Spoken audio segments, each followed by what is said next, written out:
In today's episode, I give you my evidence to why focusing on your successes is so more important than looking at your failures. This is how legends are made.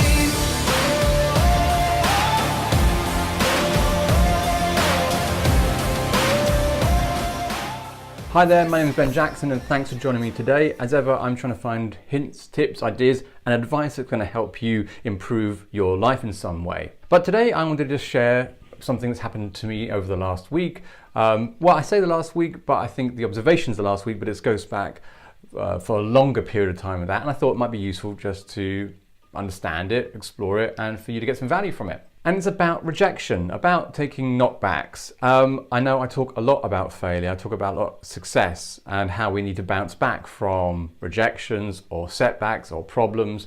And often our resilience is based on how we bounce back. So with the setbacks and the problems I faced in the last week or so, or beyond that, I've educated myself over the last few months to accept this one fundamental point, is that I will fail significantly more times than I'm going to succeed.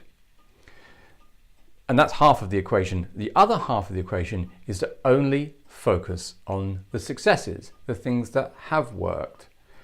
This re-education of my thinking has vastly improved my ability to bounce back from setbacks or failures of any kind. And it was this week that I really noticed how surprised I was, having spoken about this and applied it and focused on the successes over the failures, and how quickly I bounced back. As I say, I talk about resilience and bouncing back, but I hadn't realized how quickly I now could bounce back from any sort of rejection or failure, and then focus on what I want to do next, what I'm going to crack on with, where's my next positive goal. And I think I've really begun to wash away what I used to do, and what I think we all have experience of doing in some form, which is to focus on the 80% failures where things haven't worked out, and you churn those over and you look back into the past of how they haven't been successful. And I think I've turned a corner.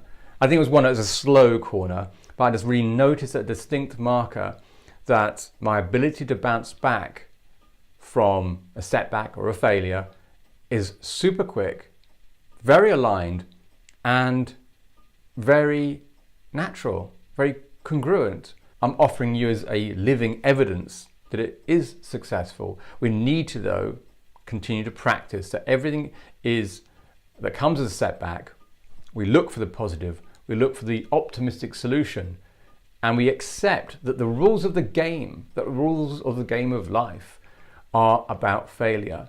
Now you can backtrack through my videos or my blogs about kind of genetics and evolution and trial by failure leads to success, and I've documented it loads. I'm giving you my live evidence of how it's continued to be successful for me and how I would offer it. It's a fantastic way to approach 2019 or the new goals you've had or the new aspirations you've got over the next 6, 12 months or so on. If you focus on the failure, on this 80% of how it didn't work out, takes time away. No, it doesn't actually, I'll correct myself. It steals your time from looking at the things that are going to take you to where you want to go, to the next success you're going to find. Looking into the past steals time. By focusing on what you have done, what you can do next, it's a great way, personally giving you evidence for it, to get over so many failures, setbacks, or rejections. Hope you get some value from that. Hope you found it interesting. But other than that, I'll leave you until the next episode. I hope you're doing super well wherever you are, and I'll catch you next time. This is how legends are made.